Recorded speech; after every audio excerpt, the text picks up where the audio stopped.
শাহবাগ থানার সামনে ঢাকা বিশ্ববিদ্যালয়ের সাংবাদিক সমিতির কয়েকজন সদস্যকে বেধড়ক মারধর করেছে ছাত্র দলের নেতা, এবং এটার এখনো কোনো মামলা নেয়নি। মাননীয় স্বরাষ্ট্রমন্ত্রী যদি জানান এই মামলাটা কেন নেওয়া হচ্ছে না। থানার ভিতর প্রবেশ করে ওসির রুমে ডাকসুর দুইজন নির্বাচিত প্রতিনিধিদের উপর হামলা করা হয়েছে। মাননীয় স্পিকার, ঢাকা বিশ্ববিদ্যালয়ের সাংবাদিক সমিতি, মাননীয় স্পিকার আপনি জানেন আপনি ঢাকা বিশ্ববিদ্যালয়ের ছাত্র, মহসিন হলের, আমিও মহসিন হলের ছাত্র। মাননীয় স্পিকার, ঢাকা বিশ্ববিদ্যালয়ের সাংবাদিক সমিতির একটা বড় ভূমিকা আছে বাংলাদেশের গণতান্ত্রিক আন্দোলনগুলোতে, আমাদের বিশ্ববিদ্যালয়ের গণতান্ত্রিক আন্দোলনগুলোতে। 2 মাসে বিএনপির হাতে খুন হয়েছে 31 জন, ধর্ষণের ঘটনা ঘটেছে 14টি, বিএনপির চাঁদাবাজির খবর এসেছে 83টি, হামলার ঘটনা এসেছে 154টি। এর একটিতে সরকার কার্যকর কোনো ব্যবস্থা গ্রহণ করেন। ভারত বাংলাদেশকে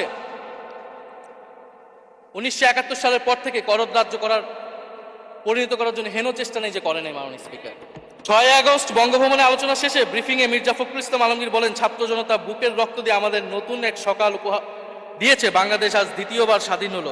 এই স্বাধীনতা আমাদের রক্ত দিয়ে রক্ষা করতে হবে। মাননীয় স্পিকার, 2025 সালে 2 মাসে 4000 মানুষকে বাংলাদেশে পুশ ইন করেছে ভারত, ইন্ডিয়ান এক্সপ্রেস অনুযায়ী। মাননীয় স্পিকার,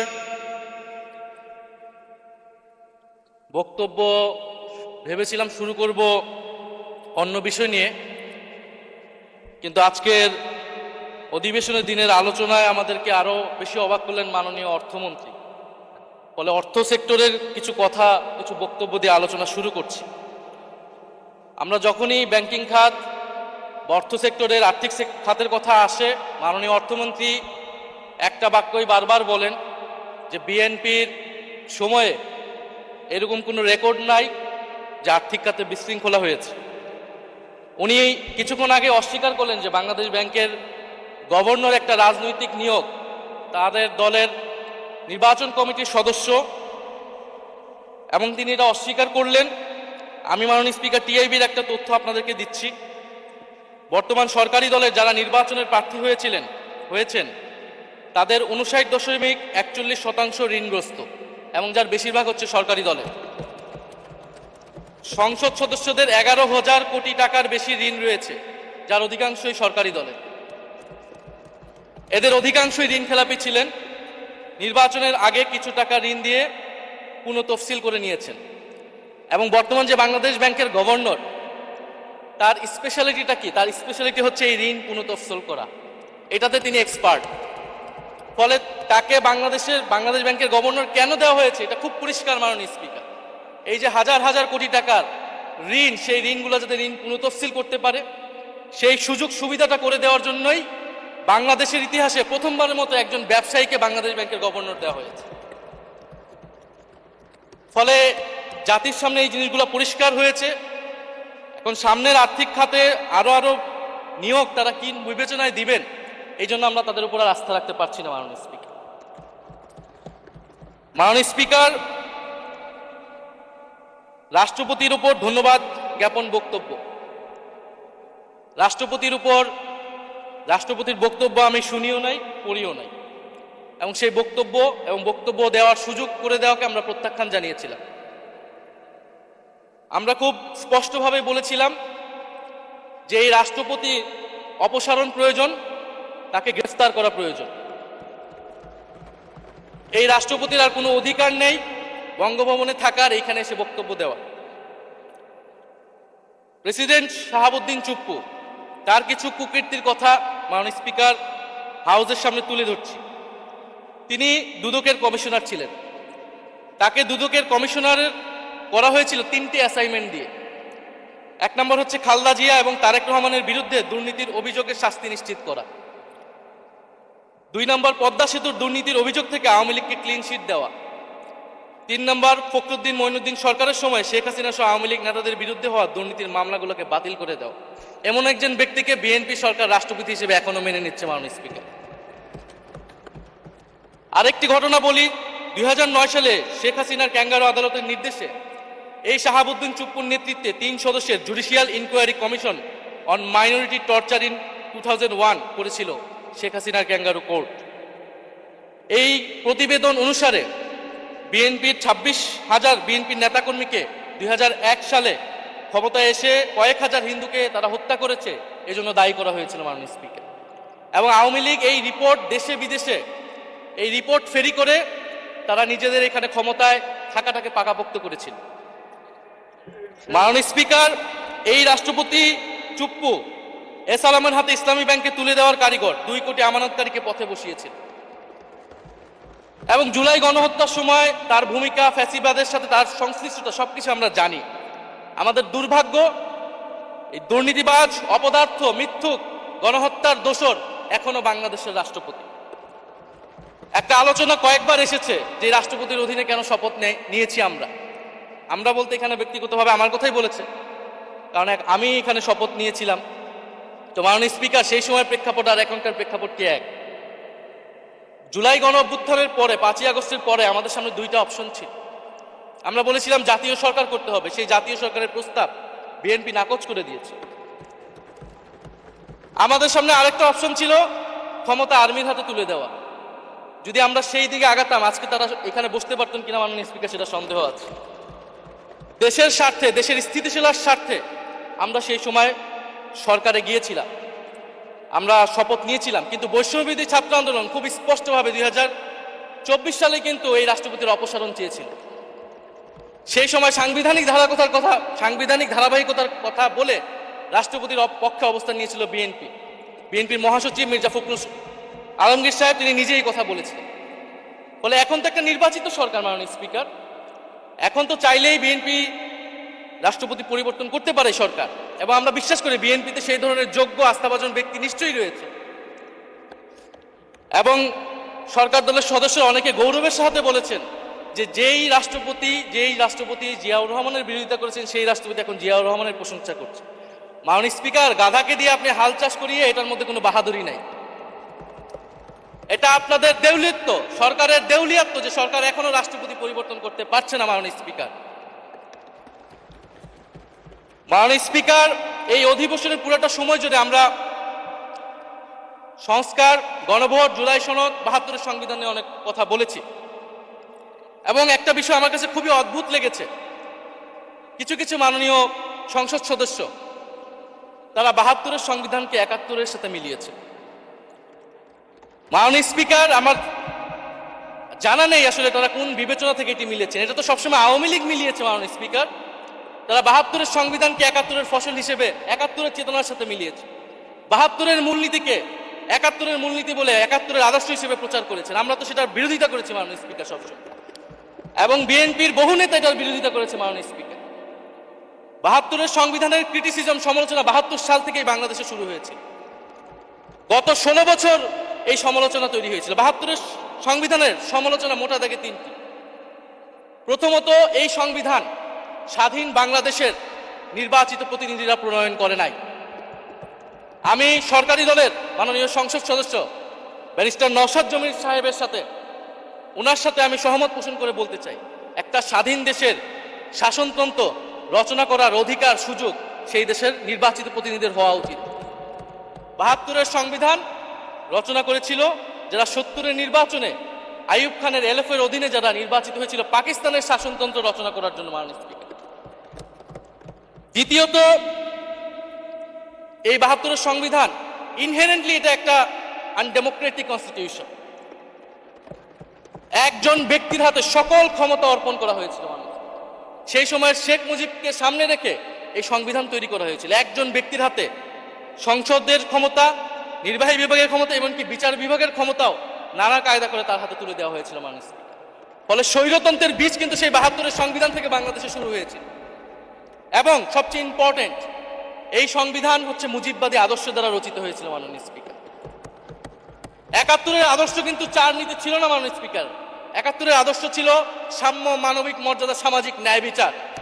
72-এর সংবিধান এসে বলা হলো জাতীয়তাবাদ, বাঙালি জাতীয়তাবাদ, ধর্মনিরপেক্ষত্ব, গণতন্ত্র এবং সমাজতন্ত্র, এবং এটার বিরুদ্ধে বিদ্রোহ করেছিলেন মেজর জিয়াউর রহমান। মাননীয় স্পিকার, আজকে বিএনপি তার ফান্ডামেন্টাল জায়গা থেকে সরে যাচ্ছে মাননীয় স্পিকার। শুধু জামাত ইসলাম 72-এর বিরোধিতা করেছে বলে কি বিএনপি এখন আওয়ামী লীগের পজিশনে চলে গিয়েছে? আমাদের জানা নেই মাননীয় স্পিকার। 72-এর সংবিধানের বিরোধিতা করেছেন বদরুদ্দিন উমর, 72-এর সংবিধানের বিরোধিতা করেছেন মাওলানা ভাসানী, 72-এর সংবিধানের বিরোধিতা করেছেন কমরেড মুজাফফর আহমেদ, 72-এর সংবিধানের বিরোধিতা শত শত মুক্তিযোদ্ধারা করেছেন মাননীয় স্পিকার।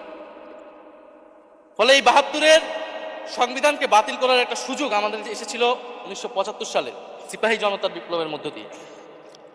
জিয়াউর রহমানের এটা একটা ঐতিহাসিক ভুল বলবো মাননীয় স্পিকার, তার প্রতি সম্মান রেখে, যে আমরা সেই সময় সেই অপরচুনিটি মিস করেছি। আমরা একটা গণপরিষদ দিয়ে নতুন সংবিধান করতে পারি না, এবং এই অপরচুনিটি আমরা এই 2400 মিস করেছি এবং এখনো করতে যাচ্ছি মাননীয় স্পিকার। মাননীয় স্পিকার, 5ই আগস্টের পরে যখন সংস্কারের আলোচনা আসলো,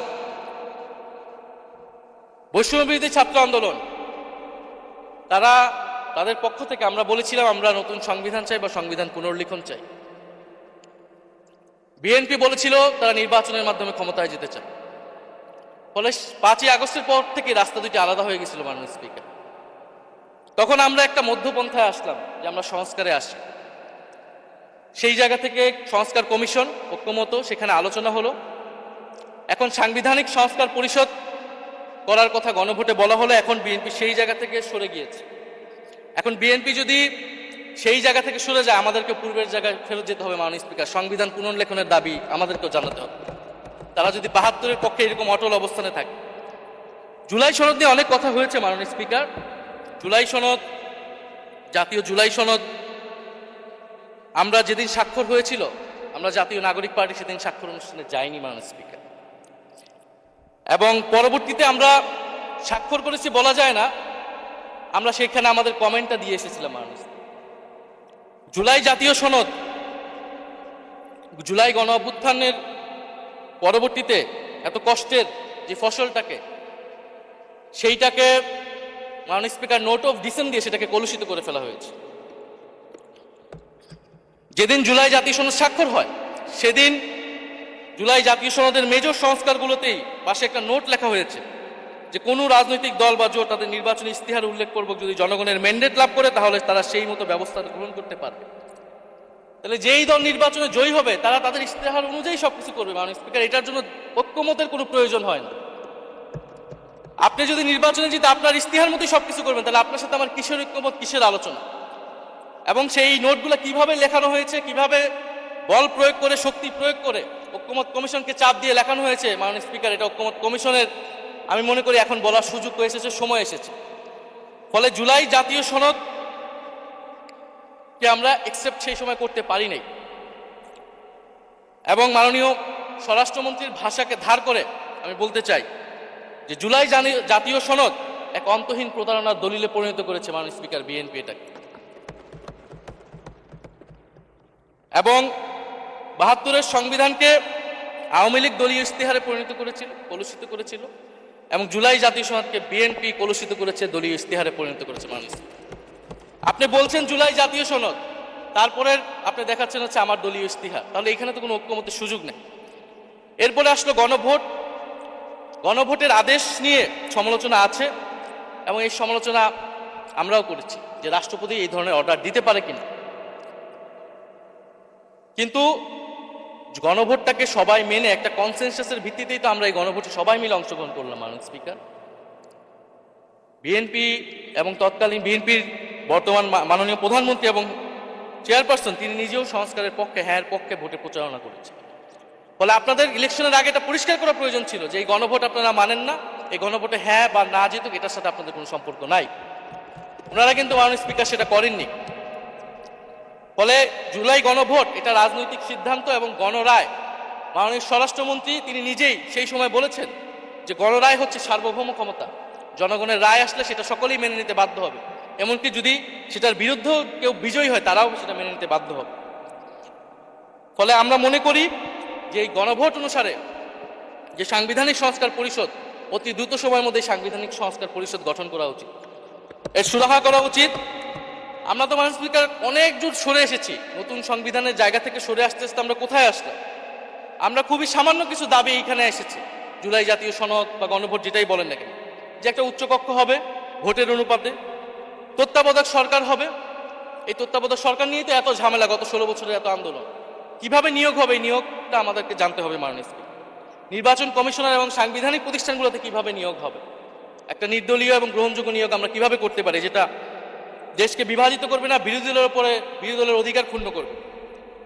এবং সবচেয়ে গুরুত্বপূর্ণ বিচার বিভাগ পৃথকীকরণ মাননীয় স্পিকার। এগুলা আমরা 5ই আগস্টের পরে আসমান থেকে বলিনি। এগুলা গত 16 বছর আলোচনা হয়েছে, বিএনপির 31 দফায় আলোচনা ছিল, আরো অনেক রাজনৈতিক দলের আলোচনাতে, সংস্কারের আলোচনা থেকে আমরা মাননীয় স্পিকার ধার করেছি।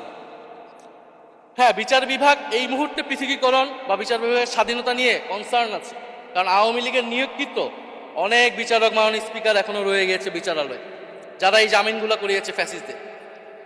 কিন্তু সেটার একটা সুরাহা আপনারা করেন, আমরা সহযোগিতা করব, কিন্তু তারপরে তো বিচার বিভাগের স্বাধীনতা মাননীয় স্পিকার নিশ্চিত করতে হবে।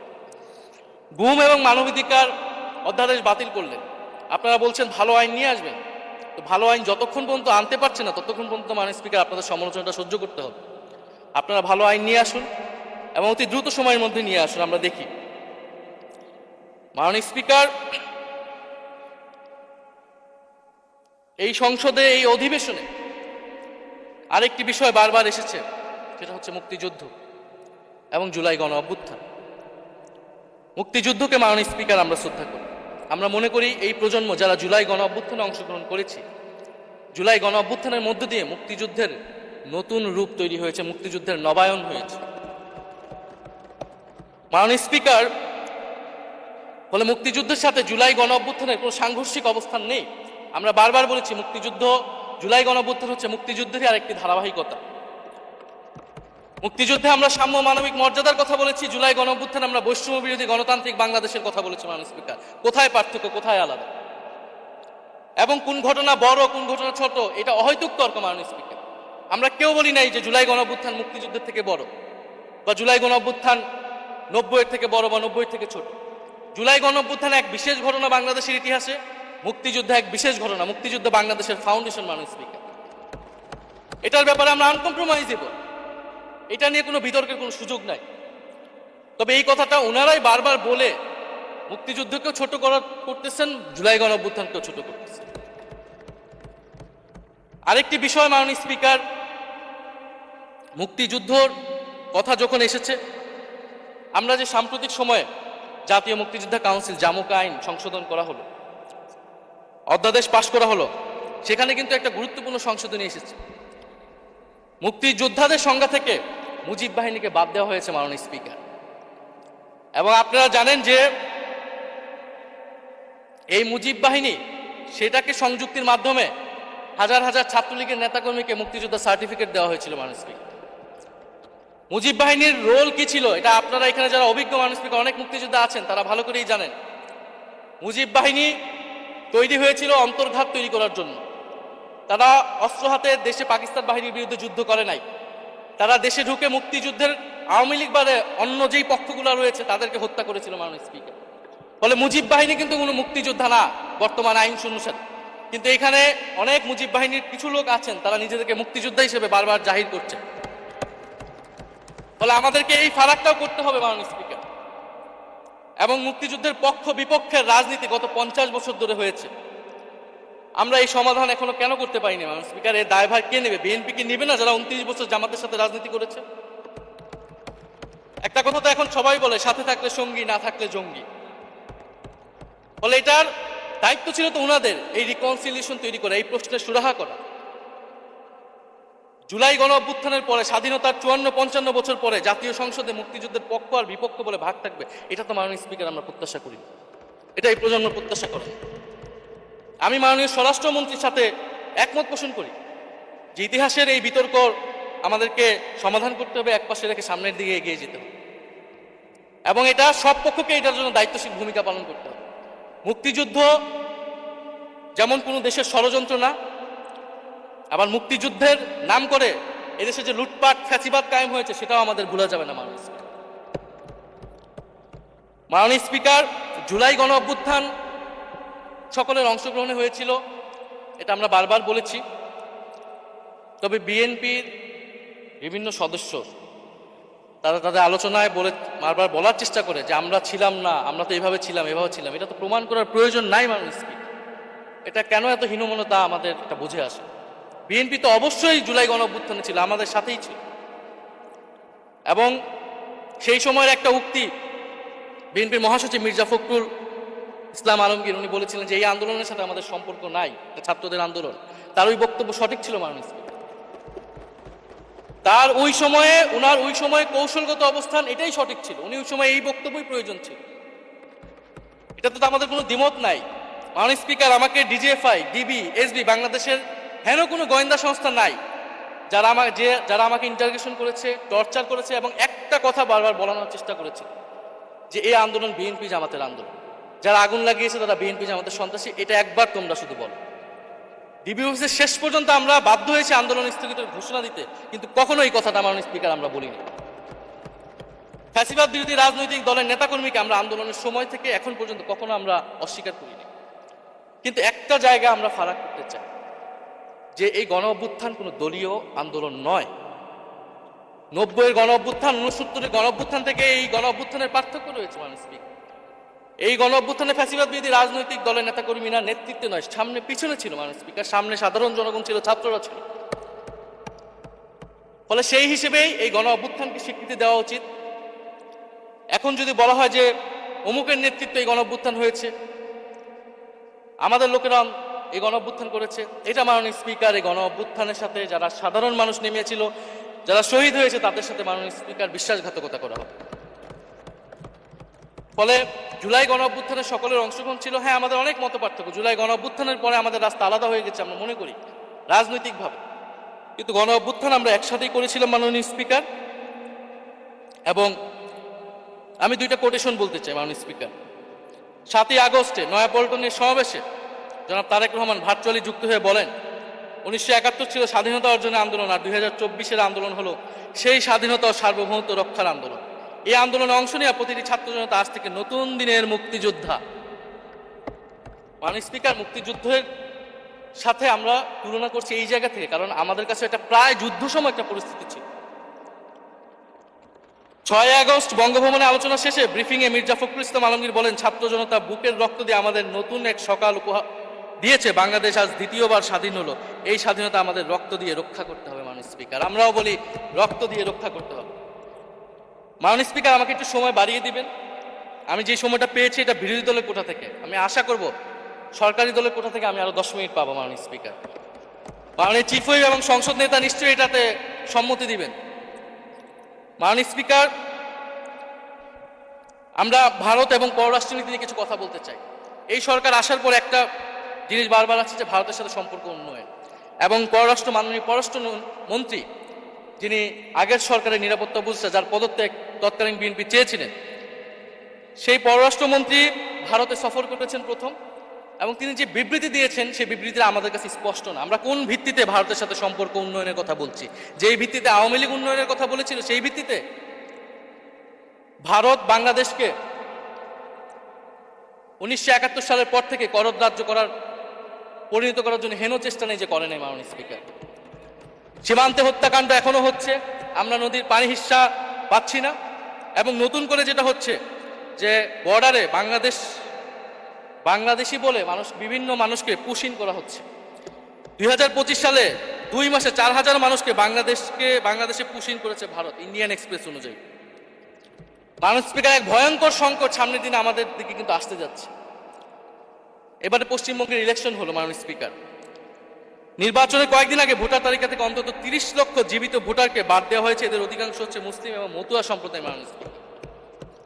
এবং এনআরসি সিএ তারা করেছে, বাংলাভাষী মুসলমানদেরকে তারা বাংলাদেশি বলে বিতাড়িত করছে এবং বাংলাদেশে পুশিং করার চেষ্টা করছে। এবং আমাদের যে ভারতের সাথে আগের সংকট রয়েছে, এবং গত 16 বছর যে ফ্যাসিজম ছিল সেটাকে আঞ্চলিক এবং আন্তর্জাতিকভাবে আওয়ামী লীগকে স্পষ্টভাবে সমর্থন দিয়েছিল ভারত। এবং এখনো জুলাইয়ের গণহত্যাকারী খুনি শেখ হাসিনা, ওসমান হাদির হত্যাকারীরা সবাই ভারত তাদেরকে আশ্রয় দিয়েছে। ফলে ভারতের সাথে এই বিষয়গুলো নিয়ে আমাদের সরকার কি কথা বলেছে এটা মাননীয় স্পিকার আমরা জানতে চাই। ভারতের সাথে সম্পর্ক আমরা উন্নয়ন করতে চাই, ভারত আমাদের প্রতিবেশী দেশ, কিন্তু মর্যাদার ভিত্তিতে, সাম্যের ভিত্তিতে এই সম্পর্ক হতে হবে মাননীয় স্পিকার। ভারত শুধু আওয়ামী লীগের সাথে সম্পর্ক তৈরি করে এই দেশকে নিয়ন্ত্রণ করার চেষ্টা করছে, সেই দিনকে সে কবর রচনা করতে হবে মাননীয় স্পিকার। ফলে এটা আমরা বুঝতে পারতেছি না ভারত বিএনপির সাথে বা বর্তমান সরকারের সাথে তার সম্পর্কের ভিত্তিটা কি, এবং বর্তমান সরকার আমার এই কথাগুলো যেগুলো আমি বললাম সেগুলো নিয়ে ভারতের সাথে কথা বলেছে কিনা মাননীয় স্পিকার। মাননীয় স্পিকার, দুর্নীতি নিয়ে অনেক কথা হয়, আমি ঋণ খেলাপির পরিসংখ্যানগুলো দিলাম, এবং নির্বাচনের বিধান অনুযায়ী ঋণ খেলাপিকে নির্বাচনে প্রার্থী হতে পারবে না। কিন্তু আমরা দেখলাম নির্বাচনের আগে কিছু টাকা পরিশোধ করে ঋণ পুনঃতফসিল করে তারা সংসদ সদস্যরা সংসদ সদস্য বেশি আসলেন। মাননীয় স্পিকার, আমি কিছু সংখ্যা বলছি। 1700 কোটি টাকা, 765 কোটি টাকা, 679 কোটি টাকা, 621 কোটি টাকা, 201 কোটি টাকা, 182 কোটি টাকা, 97 কোটি টাকা। মাননীয় স্পিকার, এগুলো আমাদের সংসদ সদস্য যারা তাদের ঋণ রয়েছে। মাননীয় স্পিকার, এবার আমি নাম বললাম না, কিন্তু পরের সেশনে কিন্তু মাননীয় স্পিকার আমি নাম ধরেই কথা বলবো, এগুলা ফ্যাক্ট, এবং এখনো দুইজন আসতে পারে নাই এই কারণে। এখন দুর্নীতির বিরুদ্ধে তো যুদ্ধ ঘোষণা হয়েছে, এখন এই ঋণগুলো কবে বাংলাদেশের জনগণ ফেরত পাবে, বাংলাদেশের ব্যাংক ফেরত পাবে, মাননীয় স্পিকার, এটা আমরা জানতে চাই। মাননীয় স্পিকার, যদি সময় একটু বাড়িয়ে দেন। মাননীয় সদস্য, আপনি আবেদন জানিয়েছিলেন, এর মধ্যে ট্রেজারি বেঞ্চের যে চিফ হুইপ আছেন, মাননীয় চিফ হুইপ, উনি আমাকে জানিয়েছেন উনার সময় 20 মিনিট বরাদ্দ ছিল, সেখান থেকে 5 মিনিট উনি কর্তন করে আপনাকে দিয়েছেন। তো আপনি 5 মিনিটের মধ্যে দয়া করে শেষ করবেন। থ্যাংক মাননীয় ইউ। স্পিকার, আর মাননীয় প্রধানমন্ত্রীর থেকে আরো 5 মিনিট আমি রিকোয়েস্ট করছি। মাননীয় স্পিকার, আর যদি 5 মিনিটে শেষ করতে পারে আমি শেষ করে দিব, কোনো সমস্যা নেই। মাননীয় স্পিকার, ফলে আমরা দুর্নীতির কথা বলা হচ্ছে, 16 বছরে আওয়ামী লীগের যে দুর্নীতি, সেই দুর্নীতি থেকেও বড় হয়ে গেছে অন্তর্বর্তী সরকারের সময় ছাত্র সমন্বয়করা কি দুর্নীতি করেছে। মাননীয় স্পিকার, ছাত্র সমন্বয়করা খুবই খারাপ, তারা মন্ত্রণালয়ে ঘুরেছে, দুর্নীতি করেছে, কিংস পার্টি করেছে। তো মাননীয় স্পিকার, গত আওয়ামী লীগের আমলে 16 বছরের দুর্নীতির বিচার ওনারা কিভাবে করবেন সেইটা মাননীয় স্পিকার ওনাদের বলা উচিত জনগণের সামনে।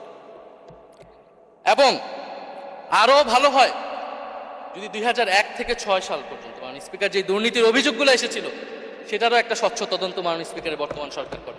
দুর্নীতি কেউ না কেউ তো করেছে, কারা করেছে তাদের নাম বাংলাদেশের জনগণের সামনে উন্মুক্ত করা হোক, কারণ সেটার জন্যই তাদেরকে ভোগান্তি পোহাতে হয়েছে 1/11 ষড়যন্ত্রের মাধ্যমে। বর্তমান প্রধানমন্ত্রী, তাকেও কিন্তু দুর্নীতির মিথ্যা অভিযোগ দিয়ে মাননীয় স্পিকার তার বিরুদ্ধে মামলা করা হয়েছে।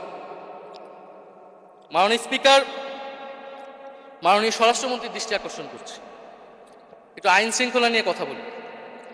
2 মাসে বিএনপির হাতে খুন হয়েছে 31 জন, ধর্ষণের ঘটনা ঘটেছে 14টি, বিএনপির চাঁদাবাজির খবর এসেছে 83টি, হামলার ঘটনা এসেছে 154টি। এর একটিতেও সরকার কার্যকর কোনো ব্যবস্থা গ্রহণ করেন। মাননীয় স্পিকার, শাহবাগ থানার সামনে ঢাকা বিশ্ববিদ্যালয়ের সাংবাদিক সমিতির কয়েকজন সদস্যকে বেধড়ক মারধর করেছে ছাত্র দলের নেতা, এবং এটার এখনো কোনো মামলা নেয়নি। মাননীয় স্বরাষ্ট্রমন্ত্রী যদি জানান এই মামলাটা কেন নেওয়া হচ্ছে না। থানার ভিতর প্রবেশ করে ওসির রুমে ডাকসুর 2 জন নির্বাচিত প্রতিনিধিদের উপর হামলা করা হয়েছে। মাননীয় স্পিকার, ঢাকা বিশ্ববিদ্যালয়ের সাংবাদিক সমিতি, মাননীয় স্পিকার, আপনি জানেন আপনি ঢাকা বিশ্ববিদ্যালয়ের ছাত্র, মহসিন হলের, আমিও মহসিন হলের ছাত্র। মাননীয় স্পিকার, ঢাকা বিশ্ববিদ্যালয়ের সাংবাদিক সমিতির একটা বড় ভূমিকা আছে বাংলাদেশের গণতান্ত্রিক আন্দোলনগুলোতে, আমাদের বিশ্ববিদ্যালয়ের গণতান্ত্রিক আন্দোলনগুলো। মাননীয় স্পিকার, মাজার হামলা নিয়ে কিছু কথা বলতে চাই। এই সরকারের আমলেও আমরা দেখলাম যে কুষ্টিয়ায় মাজারে হামলা করে একজনকে হত্যা করা হয়েছে। মাননীয় স্পিকার, এটা আমরা নিন্দা এবং প্রতিবাদ জানাই। আমরা কোনো ধর্মীয় বিতর্কে ঢুকবো না, সেটা নিয়ে আমাদের আলেম ওলামাগণ ব্যাখ্যা করবে, কিন্তু আমরা রুল অফ ল নিয়ে কথা বলতে চাই। মাননীয় স্পিকার, এই ধরনের ঘটনা কোনোভাবেই গ্রহণযোগ্য হতে পারে না, এবং অন্তর্বর্তী সরকারের সময় এই ধরনের ঘটনা অনেক ঘটেছে, আমরা তারও নিন্দা জানাই, এবং সকল ঘটনার তদন্ত এবং বিচার হওয়া উচিত। মাননীয় স্পিকার, এই সময় মাননীয় স্পিকার, জঙ্গিবাদ নিয়ে নতুন করে কথা আসছে, সরকারের প্রতি অনুরোধ থাকবে আপনারা একটু সমন্বয় করে বক্তব্য দিন। স্বরাষ্ট্রমন্ত্রী বলছেন জঙ্গিবাদ নেই, আবার মাননীয় প্রধানমন্ত্রীর উপদেষ্টা বলছেন জঙ্গিবাদ আছে, জঙ্গি আছে। তো ওনাদের বক্তব্যটা পরিষ্কার হলে আমরাও এই বিষয়ে আমাদের অবস্থান বা বক্তব্যটা পরিষ্কার করতে পারি। তবে একটা জিনিস, যে জঙ্গিবাদের বিরুদ্ধে আমাদের 0 টলারেন্স। মাননীয় স্পিকার, এটা বাংলাদেশের সিকিউরিটি প্রশ্ন, এবং এটা সরকার এককভাবে ডিল করতে পারবে না, এটা জাতীয় ঐক্য লাগবে, এবং সরকারকে আমরা সর্বাত্মকভাবে সহযোগিতা করবো এই বিষয়ে। তবে বিগত আমলের মতো এবং ওয়ারেন্ট টেররের প্রজেক্ট হিসেবে যাতে বাংলাদেশে কোনো জঙ্গিবাদের নাটক না হয়, মাননীয় স্পিকার, এটাও আমাদের মাথায় রাখবে। মাননীয় স্পিকার, আমাদের দেশের প্রধান একটা জনগোষ্ঠী হচ্ছে কৃষক, আমরা সবাই কৃষক পরিবারের সন্তান। সরকার কৃষি কার্ড দিচ্ছে, এটা সরকারকে সাধুবাদ জানায়। তবে সরকার গত বছরের যে দামে কৃষক থেকে ধান এবং চাল কিনেছে, এই বছর ঠিক একই দামে কৃষক থেকে ধান কিনছে, এটার ফলে কৃষকদের কিন্তু মাননীয় স্পিকার লোকসান হচ্ছে। ডিজেলের দাম বৃদ্ধি হয়েছে, সেচ খরচ, সার, বীজ, শ্রমিক মজুরি সব মিলিয়ে মাননীয় স্পিকার বোরো মৌসুমে ধানের উৎপাদন খরচ উল্লেখযোগ্যভাবে বেড়েছে।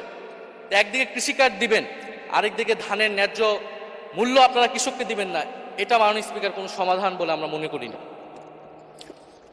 মাননীয় স্পিকার, আমরা জুলাই গণহত্যার বিচার নিয়ে মাননীয় আইনমন্ত্রীকে এখন পর্যন্ত কোনো ব্রিফিং মাননীয় সংসদে করতে শুনি নাই, হয়তো আমরা মিস হয়ে যেতে পারি। আমরা আশা করব উনি প্রতি অধিবেশনে সংসদে এবং সংসদের বাইরে আমাদের ট্রাইব্যুনালের চিফ প্রসিকিউটর আছেন, মাননীয় আইনমন্ত্রীর থেকেও আমরা জুলাই গণহত্যার বিচার প্রক্রিয়া কতটুকু আগাচ্ছে, কিভাবে আগাচ্ছে, এটা নিয়ে আমরা স্বচ্ছ বক্তব্য ওনাদের কাছ থেকে, সরকারের কাছ থেকে মাননীয় স্পিকার আশা করি। আমরা আশা করি মাননীয় স্পিকার যে জুলাই যারা শহীদ হয়েছিলেন, শহীদ পরিবারদের যে সকল সুযোগ সুবিধা দেওয়া হয়েছিল অন্তর্বর্তী সরকার থেকে, সেই সব কিছু অব্যাহত থাকবে এবং বর্তমান সরকার সেটা আরো বৃদ্ধি করবে মাননীয় স্পিকার, শহীদ পরিবার এবং আহত যোদ্ধাদের জন্য। মাননীয় স্পিকার, আর 2 মিনিট যদি বৃদ্ধি করতেন আমি শেষ করে দেব। 2 মিনিট। জি, 2 মিনিট বৃদ্ধি করা হলো। মাননীয় স্পিকার, আমরা এই জুলাই গণ অভ্যুত্থানে এই প্রজন্ম কর্মসংস্থানের বড় একটা দাবি নিয়ে কিন্তু মাননীয় স্পিকার চাকরির আন্দোলন থেকে আন্দোলনটা শুরু হয়েছিল। ফলে আমরা আশা করব এই সরকারের সময় কর্মসংস্থানের সুরাহা হবে এবং সেটার জন্য আর্থিক খাতে দুর্নীতি বন্ধ করতে হবে, বিনিয়োগ আনতে হবে এবং চাকরিতে স্বজনপ্রীতি, দুর্নীতি এগুলো একদম বন্ধ করতে হবে মাননীয় স্পিকার, সরকারি চাকরিতে বিশেষত। মাননীয় স্পিকার, একটা বিষয় যে সরকার এখন বলে দিচ্ছে যে বিরোধী দল কিভাবে কথা বলবে, কিভাবে বিরোধিতা করবে এবং বিরোধী দলের পতনও হয়ে যাবে, এরকম কথা মাননীয় স্পিকার এই সংসদে আমাদের শুনতে হচ্ছে। তো বিরোধী দল তো মাননীয় স্পিকার সরকারের প্রেসক্রিপশন অনুযায়ী বিরোধিতা করবে না, সরকারের শিখিয়ে দেওয়ার প্রয়োজন নাই কিভাবে কথা বলবে, কিভাবে বিরোধিতা করবে। বিরোধী দল বিরোধিতা করবে, সমালোচনা করবে, জনগণ এটা ঠিক করবে বিরোধী দলকে কতটুকু সমর্থন দিবে কি দিবে না। এবং বিরোধী দলের রাজনীতি মাননীয় স্পিকার বিএনপি করেছে, আমরা দেখেছি, তখন ছোট ছিলাম।